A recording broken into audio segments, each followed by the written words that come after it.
Interesting story about Stephen Hawking. அவரோட 18வது வயசுல அவர் hospital admit பண்றாங்க. டாக்டர் என்ன சொல்றாங்கன்னா அமியோபெட்ரிக் லேட்டரல் டிசீஸ். இந்த சீரிஸ் மூலமா நீங்களோட பிரைனுக்கு போற நர்வஸ் சிஸ்டம் கட் ஆயிட்டு ஒவ்வொரு பாட்டா செயலடிக்க ஆரம்பிச்சுன்னு சொன்னாங்க. அதுக்கப்புறம் டாக்டர் இவர் இன்னொரு விஷயத்தை சொல்றாங்க. அது என்னன்னா 28 வயசு வரை உயிர் வாழ்றது கஷ்டம் வேற சொல்றாங்க. ஸ்டீஃபன் ஹாக்கிங் இதெல்லாம் பொருட்படுத்தாம தன்னோட கோலை நோக்கி போறாரு. அதாவது இந்த உலகத்துல எக்கச்சக்கமான விஷயங்களை கண்டுபிடிச்சி 60 வயசு வரை உயிர் வந்திருக்காரு.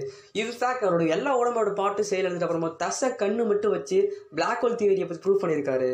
அவர் ஒவ்வொரு பாட்டு செயலெடுத்த போதும் அவர் பார்த்தீங்கன்னா தனக்கு தானே மிஷினை கண்டுபிடிச்சி அதை தனக்கு தானே பயன்படுத்திக்கிட்டாரு. ஸ்டீஃபன் ஹாக்கிங் மூலம் நம்ம தெரிஞ்சுக்க வேண்டிய விஷயம் என்னன்னா, நம்ம வாழ்க்கையில் எக்கச்சக்கமான தடைகள் வரும். ஆனால் நமக்கு தேவையான கோலை நம்ம அடையணும்னா அந்த தடைகள் தாண்டி தான் போகணும். இதே மாதிரி வீரனா மறக்காம விஷயத்தோட சப்ஸ்கிரைப் லைக் கொடுத்துட்டு பாருங்க.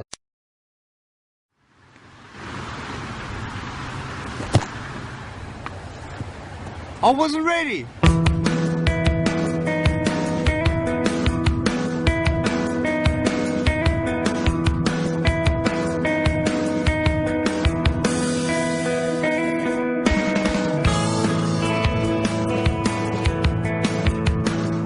I have no arms and no legs, but I'm very thankful that I have my little chicken drumstick here.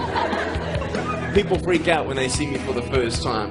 It's so cool. I was at a water slide all by myself.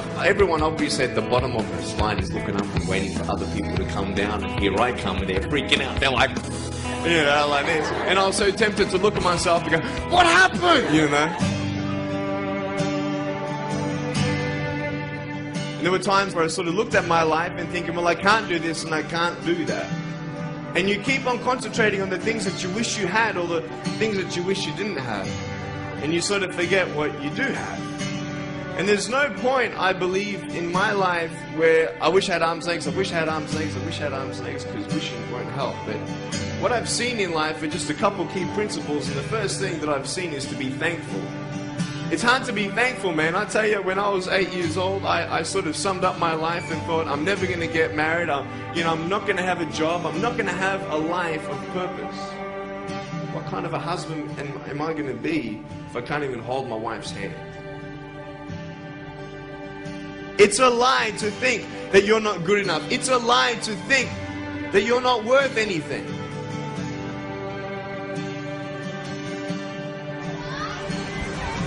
Oh boy. Woo! It's freezing. I can't feel my hands. I love life. You know, so many people come and say, how come you smile so much? And I'm like, well, it's a long story. But it's very simple at the same time. You see, it's very hard to smile sometimes in life. There are things that happen that you don't know and you don't understand, and you don't know if you're going to get through it. You know, you go through your storms in life and you don't know how long this storm is going to be. And today I want to share with you some principles that I've learned in my life that you can use in yours.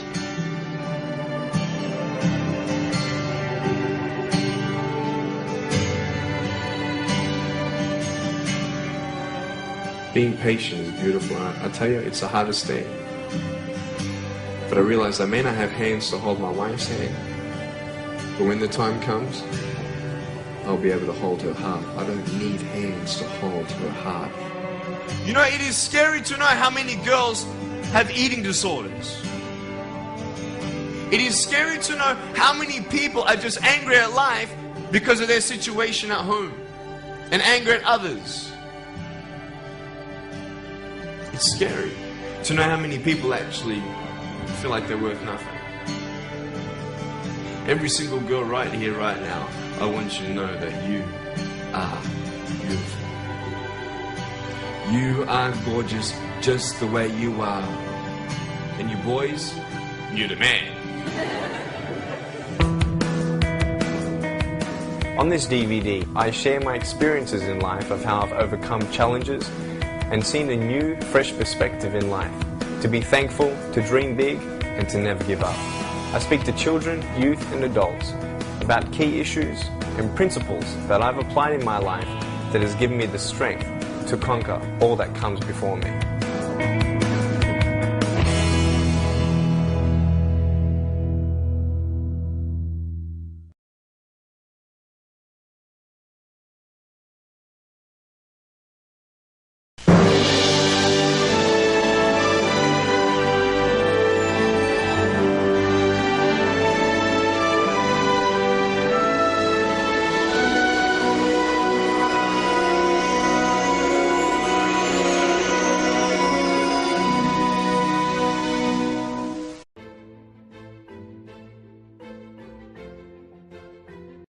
They see my disability, I see my ability. They call me disabled, I call myself differently abled. There are some incidents that happen in your life. Those incidents break you, deform you, but they mold you into the best version of you. And the same thing happened to me. I was 18 years old when I got married. My father wanted me to get married. And all I said was, if that makes you happy, I'll say yes. And of course, it was never a happy marriage. Just about after 2 years of getting married, I met a car accident. Somehow my husband fell asleep and the car fell in the ditch. He managed to jump out, saved himself. I'm happy for him. But I stayed inside the car and I sustained a lot of injuries. The list is a bit long, don't get scared. The wrist was fractured. Shoulder bone and collarbone were fractured. My whole rib cage got fractured.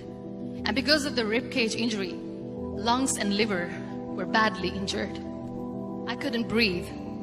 I lost urinary bowel control. That's why I have to wear the bag wherever I go. 3 vertebrae of my backbone were completely crushed. And I got paralyzed for the rest of my life. I finally ended up in a hospital where I stayed for 2.5 months. I underwent multiple surgeries. One day, doctor came to me and he said, well, I heard that you wanted to be an artist, but you ended up being a housewife. I have a bad news for you. You won't be able to paint again because your wrist and your arm are so deformed, you won't be able to hold a pen again. Next day, doctor came to me and said, your spine injury is so bad, you won't be able to walk again. Because of your spine injury and the fixation that you have in your back, you won't be able to give birth to a child again. That day, I was devastated. I asked my mother, why me? And that is where I started to question my existence. Why am I even alive? And that is where I realized that the words have the power to heal the soul. My mother said to me, this too shall pass. God has a greater plan for you. I don't know what it is, but He surely has. And in all that distress and grief, somehow or the other, those words were so magical that they kept me going. One day I asked my brothers, I know I have a deformed hand, but I'm tired of looking at these white walls in the hospital and wearing these white scrubs. I'm getting tired of this. I want to add more colors to my life. I want to do something. Bring me some colors. Bring me some small canvas. I want to paint.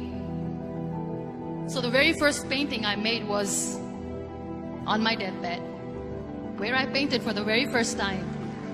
It was not just an art piece or just my passion. It was my therapy. And then I was discharged and I went back home. And I went back home and I realized that I have developed a lot of pressure ulcers on my back and on my hip bone. I was unable to sit. There were a lot of infections in my body, a lot of allergies. So doctors wanted me to lie down on the bed straight for not 6 months, for not 1 year, for 2 years. I was bedridden, confined in that one room, looking outside the window, listening to the birds chirping and thinking maybe there will be a time when we'll be going out with the family and enjoying the nature. That was the time where I realized how lucky people are. That is the time where I realized that the day I'm going to sit, I'm going to share this pain with everyone to make them realize how blessed they are, and they don't even consider them lucky. That day I decided that I'm going to fight my fears.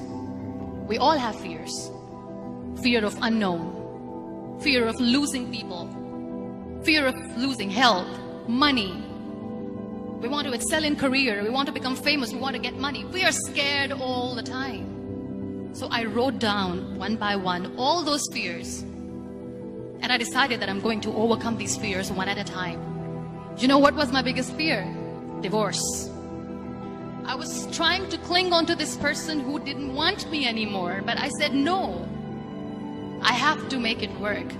But the day I decided that this is nothing but my fear, I liberated myself by setting him free. And I made myself emotionally so strong that the day I got the news that he's getting married, I sent him a text that I'm so happy for you and I wish you all the best. And he knows that I pray for him today. Number 2 was, I won't be able to be a mother again. And that was quite devastating for me.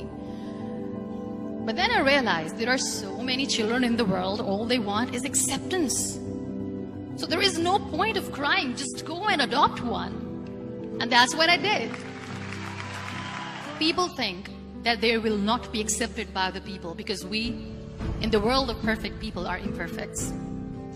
So I decided that instead of starting an NGO for disability awareness, which I know will not help anyone, I started to appear more in public. I started to paint. I decided that I'm going to join the national TV of Pakistan as an anchor person.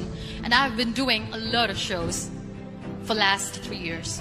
I became the National Goodwill Ambassador for UN Women Pakistan. And now I speak for the rights of women, children. We talk about inclusion, diversity, gender equality, which is a must. Every time I go in public, I always smile. It's always a big toothy smile on my face. And people ask me, don't you get tired of smiling all the time? What's the secret? I always say one thing, that I have stopped worrying about the things that I have lost, the people that I have lost. Things and people who were meant to be with me are with me. And sometimes, somebody's absence makes you a better person. Cherish their absence. It's always a blessing in disguise. Live your life fully. Accept yourself the way you are. Be kind to yourself. Be kind to yourself. I'll repeat, be kind to yourself. And only then you can be kind to others. Love yourself and spread that love. Life will be hard. There will be turmoils. There will be trials. But that will only make you stronger. So when you accept yourself the way you are, the world recognizes you. It all starts from within.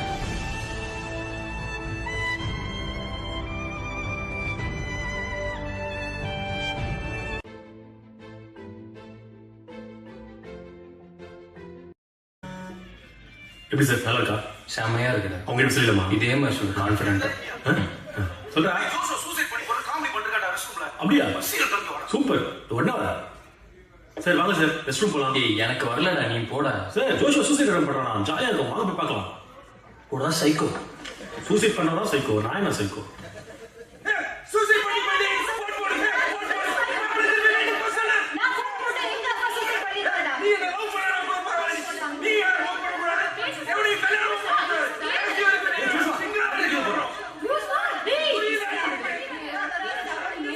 என்னாச்சு? Joshua Deepika அவளுக்கே தெரியாம love பண்ணிட்டு இருக்கா sir. மாப்பிளக்காரங்க வீட்டுல எல்லாம் வராங்கன்னு தெரிஞ்சு இப்ப டாய்லெட்டுக்குள்ள கத்தியோட வந்து நின்னுட்டு குத்திக்க போறாங்க, கழுத்துறதுக்கு போறாங்க. இந்த மாதிரி சூசைட் பண்ண மெட்ராலாம் உண்மையிலேயே அத்துப்பானுங்களான்னு ரொம்ப நாள் டவுட் இருந்துச்சு. யாராவது நினைக்கிறேன்.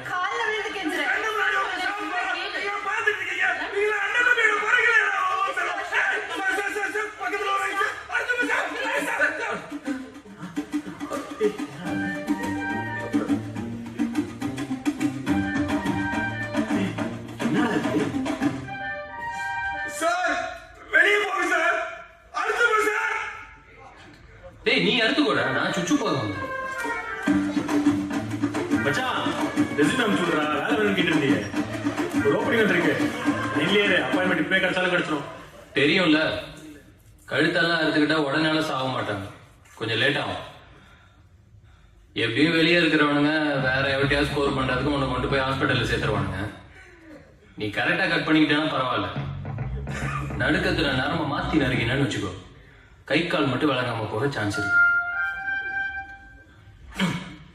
அப்புறம் நீ சுச்சு போகணும்னா இந்த மாதிரி நின்றுட்டுலாம் போக முடியாது. நீ டாய்லெட் வரதே தான் கடைசி நினைச்சாலே அப்பா. சரி சாவறதுன்னு முடிவு பண்ணிட்ட, சாவறதுக்கு முன்னாடி சாவறவளுக்கு இந்த மாதிரி ஒருத்தான யோசிச்சுட்டு சார்.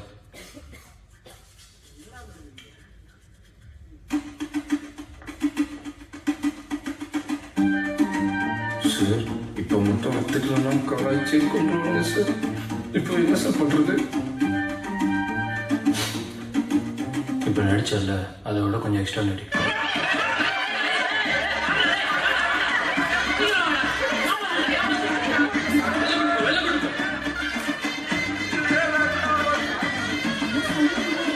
ஹலோ? வேறலாம் இல்லை, வேற என்ன செத்தா சொல்றேன். போடா.